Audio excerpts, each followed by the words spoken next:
ये है भैरव भूत बिताला, पैरें रुद्राक्षों की माला, चंदन चित्ते तिलक बनावे, बैठे गड़गड़ गाल बजावे। रगे दुशाम अथर्वण भाके, लादे बैल टट्टू हाके, खर की जोन धरोगे देहा, भूल गए हो शब्द स्नेहा। कहते हैं कि तुम इतने तो शास्त्र ठाए फिरते हो, तुम्हारी जो साधना शास्त्र अनुकूल नहीं है, इस कारण से तुम गधे की जूनी में जाओगे जो दूसरों को गुमराह कर रहे हो। क्या बताते हैं, साना मूर्खा प्रहलाद पढ़ाया, भक्ति हेतु पांडे नी आया, हिरणा कुछ छाती तोड़वाई, और ब्राह्मण बाणा कर्म कसाई। क्या बताते हैं कि तुम ब्राह्मण कहलाते हो, ब्राह्मण सोए जो ब्रह्म पहचाने, अर्थात गुरु पद को प्राप्त करके, और ऐसी गलत साधना जनता को दे रहे हो, ऐसी गलतियां कर रहे हो।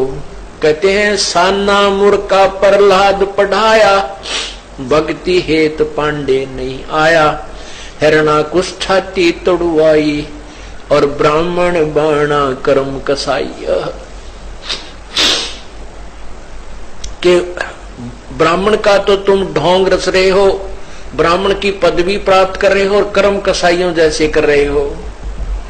हिरणा कुछ छाती तोड़वाई, और ब्राह्मण बाणा कर्म कसाई।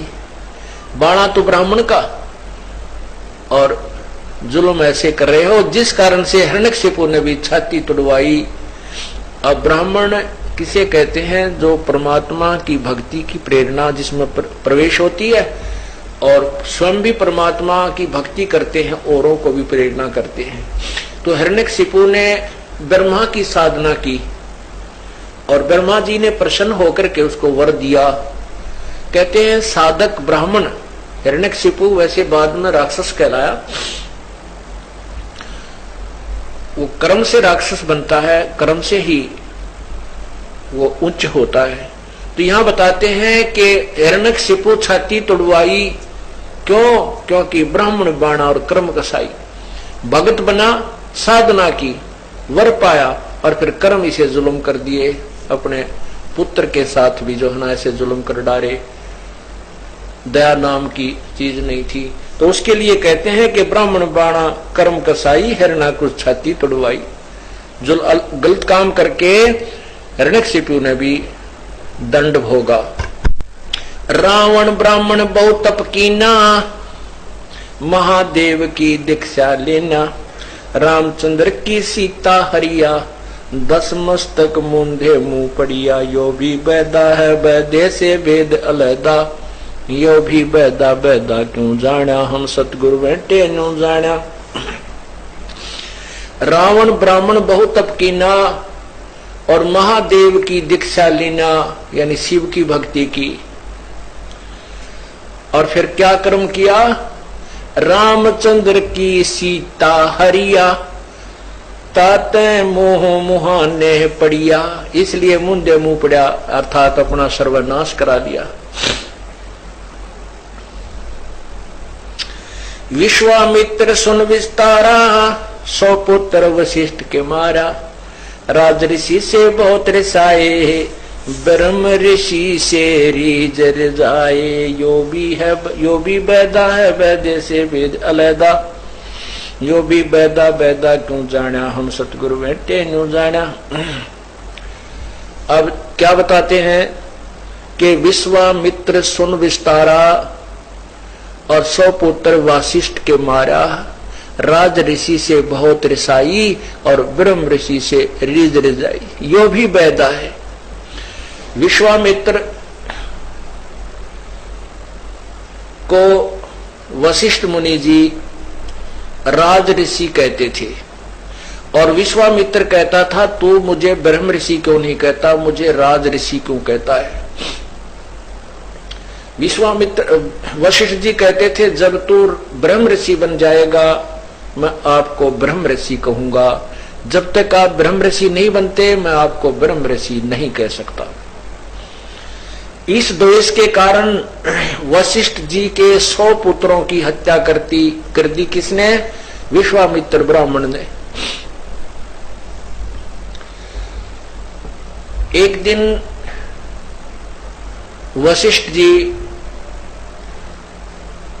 अपनी पाठशाला में शाम के समय आरती करके, क्योंकि उस समय जंगलों के नीचे, वृक्षों के नीचे ही ये पाठशालाएं हुआ करती थी।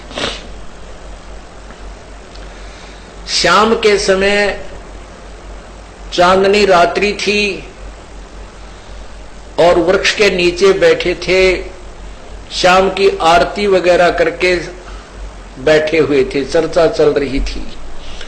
तो वो जो दूसरे विद्यार्थी थे वो विश्वामित्र वशिष्ठ जी से कह रहे थे, हे गुरुवर, हमारे 100 भाई जो हमारे साथी थे आपके पुत्र, वो दुष्ट विश्वामित्र ने मार डाले, हमें बहुत याद आते हैं। वो नीच व्यक्ति है, वो बहुत महापापी प्राणी है, उसने हमारे 100 भाइयों को मार दिया। और उस दिन वो विश्वामित्र वशिष्ठ जी को मारने के लिए उसी वृक्ष के ऊपर बैठा था छुप के, उसी वृक्ष के ऊपर बैठा था छुप के कि आज इसको ऊपर से कूद के और इस विश्वामित्र को भी मारूंगा।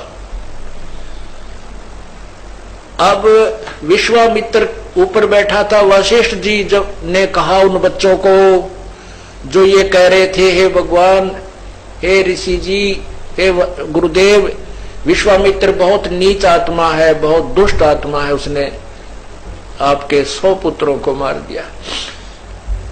वशिष्ठ जी कहते हैं कि बेटा, विश्वामित्र बुरा व्यक्ति नहीं है, यदि उसके अंदर जरा सा क्रोध ना हो, अहंकार ना हो, उस जैसा महान व्यक्ति इस पृथ्वी पर नहीं है। वो बहुत नेक आत्मा है, ऐसा मत कहो बेटा। ऐसी बात जब अपने शत्रु के मुख से सुनी, विश्वामित्र को ग्लानि बन गई अपने आप में। क्या मन में सोचा, रे तू तो बहुत नीच है और तूने इसके 100 पुत्र मार दिए, किसी के एक पुत्र को कोई मार दे और उसके मुख से कोई प्रशंसा सुनकर दिखा देना, सारी उम्र उस व्यक्ति की प्रशंसा वो नहीं कर सकता जिसका पुत्र मार दिया किसी ने। और जिसके 100 पुत्रों को मैंने मार डाला वो मेरी प्रशंसा कर रहा है, मेरी यथार्थता को बता रहा है। ये सत्य है कि मेरे अंदर अहंकार भरा है, जिस कारण से मैंने ये 100 बच्चों की हिंसा कर दी। और ब्रह्म हत्या तो एक ही भयंकर होती है। इतनी बात सुनकर विश्वामित्र के हाथ पैर कांपने लग गए और वृक्ष की टहनियों को पकड़कर नीचे उतरा। और नीचे उतरकर कहां तो वशिष्ठ जी को मारने गया था, वशिष्ठ जी के चरणों में गिरकर रोने लग गया और कहता, मुझे माफ कर दो महापुरुष, मैं बहुत नीच व्यक्ति हूं। तो उस दिन कहा था कि उठो ब्रह्म ऋषि, वशिष्ठ जी ने कहा कि उठो ब्रह्म ऋषि, आज तू ब्रह्म ऋषि हो गया, आज तेरे अंदर अहंकार नहीं रहा, अब मैं तुझे ब्रह्म ऋषि कहूंगा। तो क्या बताते हैं, विश्वामित्र सुन विस्तारा, 100 पुत्र वशिष्ठ के मारा, राज ऋषि से बहुत रिसाई और ब्रह्म ऋषि से रीज रिजाई। यो भी बैदा है बैदे से भेद अलदा, यो भी बैदा बैदा क्यों जाना, हम सतगुरु बैठे नो जाना। विश्वामित्र के अंदर इतनी सिद्धि शक्ति थी कि एक समय राजा हरिश्चंद्र के दादाजी, राजा हरिश्चंद्र के जो दादाजी थे वो विश्वामित्र के मित्र थे, सेवक थे और वो स्वर्ग जाना चाहते थे। उसको उनके पिता ने घर से निकाल दिया था, इसलिए उसको शूद्र कहते थे। तो विश्वामित्र ने कहा कि बेटा, हाँ, विश्वामित्र साधना पर गया हुआ था तो बाद में दुर्भिक्ष पड़ गया। विश्वामित्र 12 वर्ष साधना करके लौटा तो बीच में एक अकाल गिरा था। तो उस अकाल के दौरान विश्वामित्र के बच्चों को आहार उस राजा हरिश्चंद्र के दादाजी ने करवाया था, जिससे उनका बड़ा उपकार माना विश्वामित्र ने। तो विश्वामित्र ने कहा कि तेरी क्या इच्छा है, मांग बेटा। तो उसने कहा कि मैं स्वर्ग जाना चाहता हूं, ये मेरी इच्छा है। तो विश्वामित्र ने उनको स्वर्ग के लिए तैयार कर दिया कि तू जा स्वर्ग में। अपनी सीधी शक्ति से स्वर्ग की तरफ चलता कर दिया तो ऊपर से इंद्र ने कहा कि इस शूद्र को हम नहीं रख सकते, ये शूद्र है, ये स्वर्ग में रहने योग्य नहीं है, इसको वापस कर दिया। वो वापस आने लगा। तब विश्वामित्र ने देखा कि वो वापस भेज रहे हैं, तब उसने कहा था कि मैं इसके लिए अलग से 11 स्वर्ग बना दूंगा अपनी सिद्धि से। तब इंद्र ने सोचा यह और बात बिगड़ेगी। तब इंद्र ने कहा कोई बात नहीं महात्मा जी, ऋषि जी, हम इसको स्वीकार करते हैं, तू अलग से स्वर्ग मत बना। तो परमात्मा कहते हैं कि देखो भाई, ये है तत्व ज्ञान के विश्वामित्र सुन विस्तारा, 100 पुत्र वशिष्ठ के मारा। इतनी सिद्धि कि शरीर स्वर्ग में भेज दिया अपना एक सेवक, और फिर जो स्वर्ग में नहीं रहने दिया जा रहा था तो उसके लिए अलग से स्वर्ग बनाने की भी शक्ति रखता था, सिद्धि थी उसके अंदर। और फिर भी 100 पुत्र वशिष्ठ के, ऐसे साधक ने, ऐसी शक्ति युक्त व्यक्ति ने ऐसे जुल्म कर दिए, 100 बालक काट डाले, तो मोक्ष कहां होगा ऐसे पापी व्यक्तियों का। इसके विषय में बता रहे हैं, ये भी वैदा है, वैदे से भेद अलैदा। इतना सिद्धि युक्त कोई व्यक्ति है वो भी मोक्ष का अधिकारी नहीं है। केवल इस सिद्धि के कारण उसको ये मान लो कि ये बड़ा महापुरुष है, नहीं। सिद्धि तो इस जीव की शत्रु है। अपने पुण्य कर्मों से 12 वर्ष साधना कठिन तप करके विश्वामित्र आया, उस कमाई को वह लोग दिखावा करके समाप्त कर दी। एक व्यक्ति को स्वर्ग भेज दिया क्योंकि विश्वामित्र के पुण्यों के आधार पर वो स्वर्ग गया। अलग से अगर वो भी कोई लोग स्थापित करता तो भी विश्वामित्र की कमाई से जाते, और वो -0 हो गया। वो अपनी भक्ति समाप्त करके 84 लाख योनियों में धक्के खाओगा। तो क्या बताते हैं, सुर नर मुनि जन 33 करोड़ी, बंदे सभी निरंजन डोरी। ये 33 करोड़ देवता, ये ऋषि कहते काल की डोर तो बंधे हुए हैं, ये इनसे दूर नहीं हो सकते क्योंकि इनकी साधना शास्त्र विरुद्ध है, शास्त्र अनुकूल नहीं है। बेशक ये कितने सिद्ध नजर आते हैं, इन सिद्धियों के कारण इनको हम भगवान या परमात्मा प्राप्ति के लक्षण युक्त नहीं मान सकते। जैसे समुद्र पाट लंका गयो, सीता को भरतार, अगस्त ऋषि ने 7 पी लिए, इनमें कौन करतार। तुम ये कहते हो कि समुद्र के ऊपर पुल बना करके श्री राम ने पुल बना लिया और इसलिए वो भगवान था। कहते हैं कि अगस्त ऋषि ने 7 समुद्रों को पी लिया था एक ही घूंट में, और सब ने प्रार्थना की, जब वापस कुरला कर दिया था, ये 7 समुद्र फुल भर गए थे, नहीं कति खाली हो गए थे। और फिर भी वो अगस्त ऋषि भी मुक्त नहीं है। तो भक्ति और मोक्ष का मार्ग इससे न्यारा है, ये साधना व्यर्थ है, वैदा है।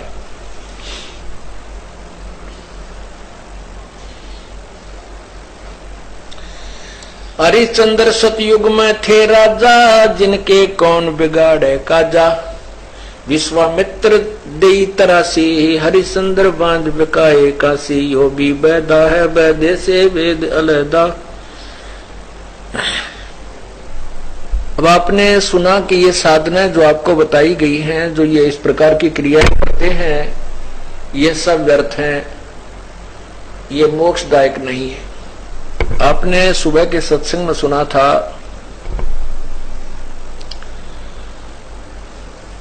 कि परमात्मा पाने के लिए इंसान में एक विशेष कसक होनी चाहिए,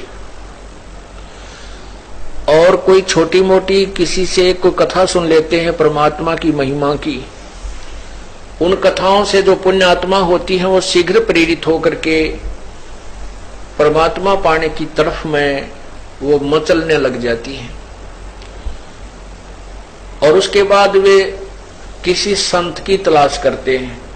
इस बात को हर इंसान मानता है कि गुरु बिन मोक्ष नहीं, गुरु बिन मुक्ति नहीं हो सकती। लेकिन केवल गुरु, कोई भी गुरु बना लेने से भी मोक्ष नहीं होता। अब गुरु के बारे में आपको बताया जाता है कि गुरु गुरु में भेद है, गुरु गुरु में भाव, सोए गुरु सराई, ये जो शब्द लखावे दावे।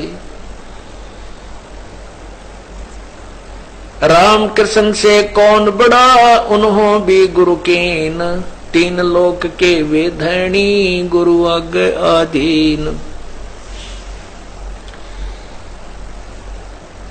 गुरु बिन काहू न पाया ज्ञाना, जो थो था वो छड़े किसाना। गुरु बिन वेद पढ़े जो प्राणी, समझन सार रहे अज्ञानी। अब गुरु की परिभाषा बहुत ही निर्मल है, अनोखी है। गुरु का अर्थ होता है जो सत्य ज्ञान देवे, परमात्मा के विषय में जानकारी देवे।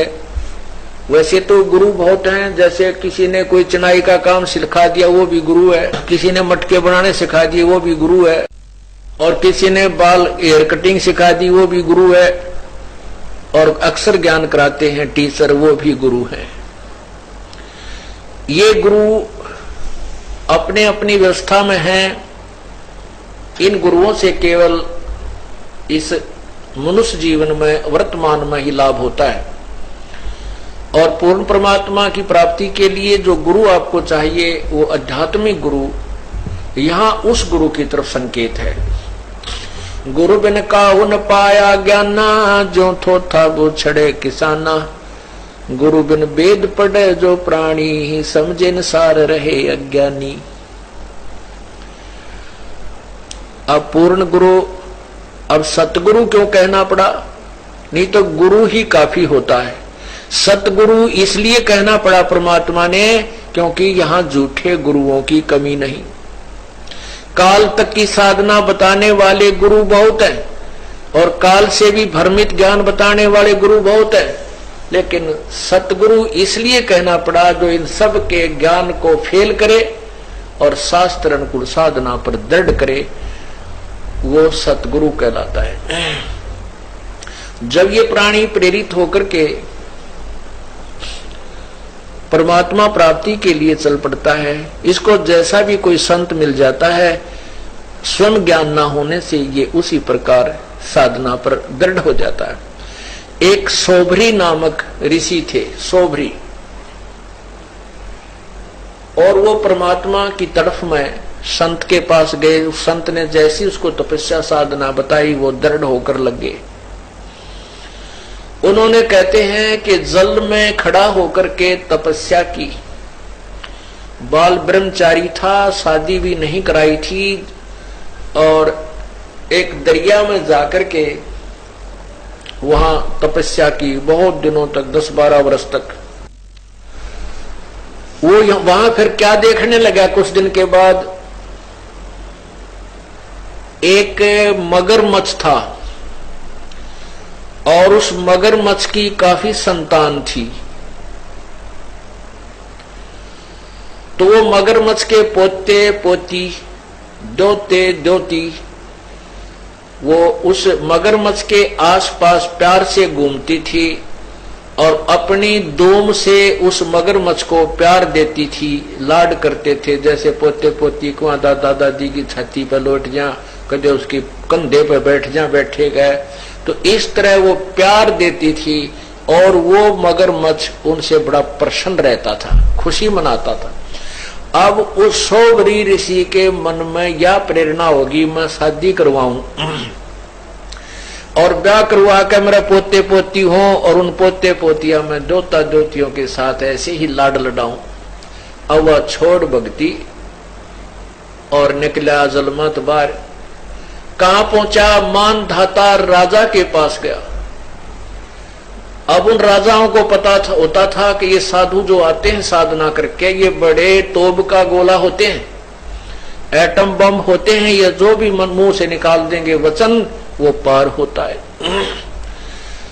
अब वो सोभरी ऋषि तपस्या करके उसका शरीर भी वृद्ध हो रहा, काफी वर्ष हो गए थे, और हाड़ सारे दिखे, बूढ़ी सी शकल, बाल बढ़ रहे। और वो जाकर मानधाता राजा से बोला कि आप मुझे एक कन्या दे दो, अपनी लड़की मेरे से ब्याह दो। मानधाता के 50 लड़की थी। अब राजा बड़ी असमंजस में फंस गया, जब नाटू तो शराप देगा, अरे इसे बूढ़े बूढ़े के अपनी जवान लड़की ने ब्याह हो, मेरा कैसा मूर्ख नहीं, बताइए क्या करूं, ये भगवान बड़ा फंसा। तो उसने सोच समझ के एक उत्तर दिया कि ऋषि जी, हमारा एक नियम है और ये विधान भी बताता है कि मैं अपनी तरफ से किसी लड़की को विवश नहीं कर सकता किसी के साथ शादी करने के लिए। यदि वो लड़की स्वयं पसंद करे, कोई भी लड़की आपको पसंद करे तो मुझे एतराज नहीं।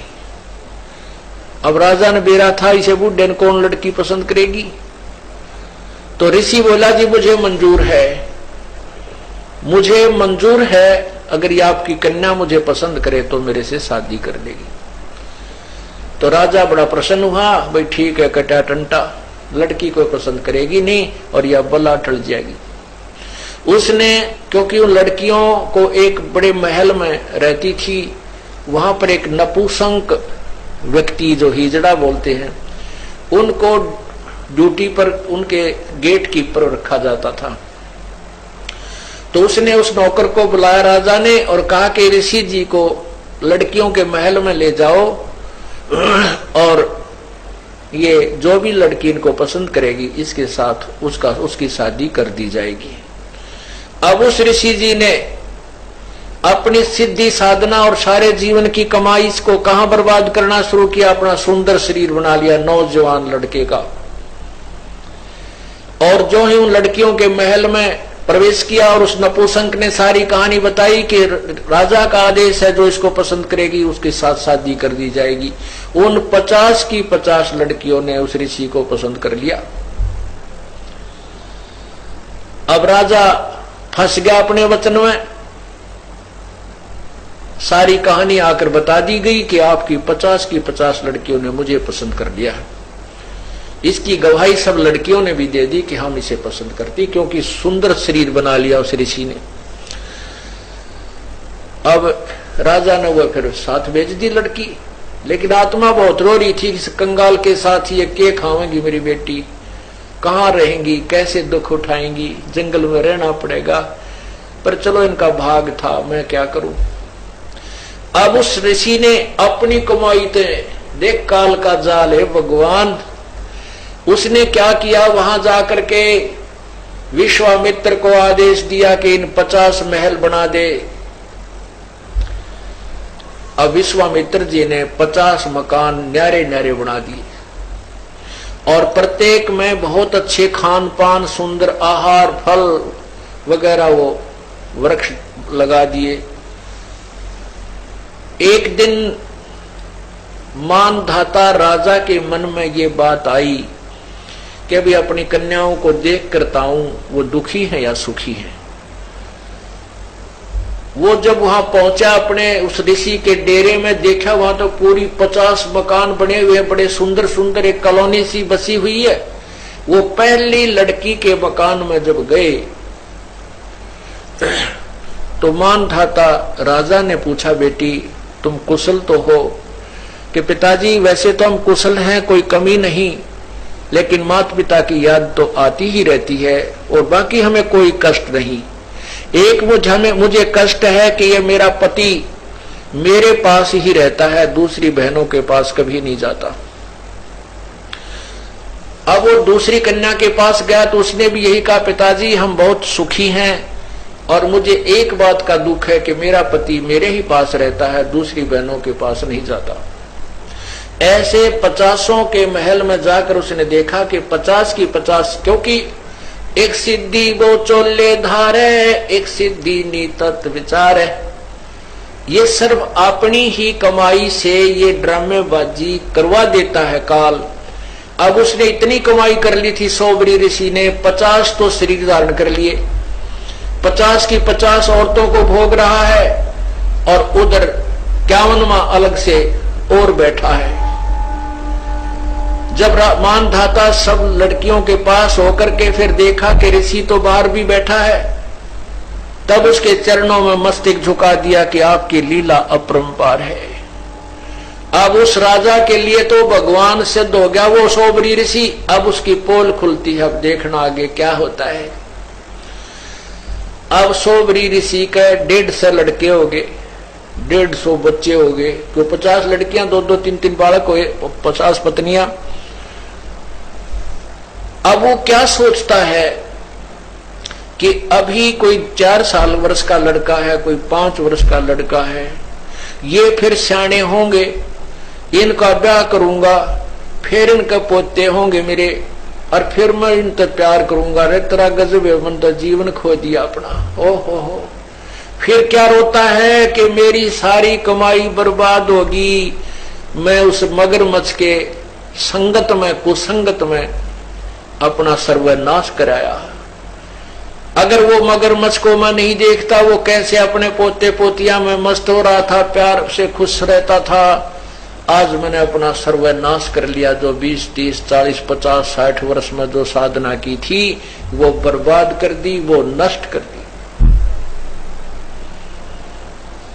तो पुण्यात्माओं, कबीर परमेश्वर के बिना इस जीव का मोक्ष नहीं हो सकता। कहते हैं गोरख से ज्ञानी घण ये सुख दे जति जिहान, सीता सी बहु भारिया ये संत दूरी अस्थान।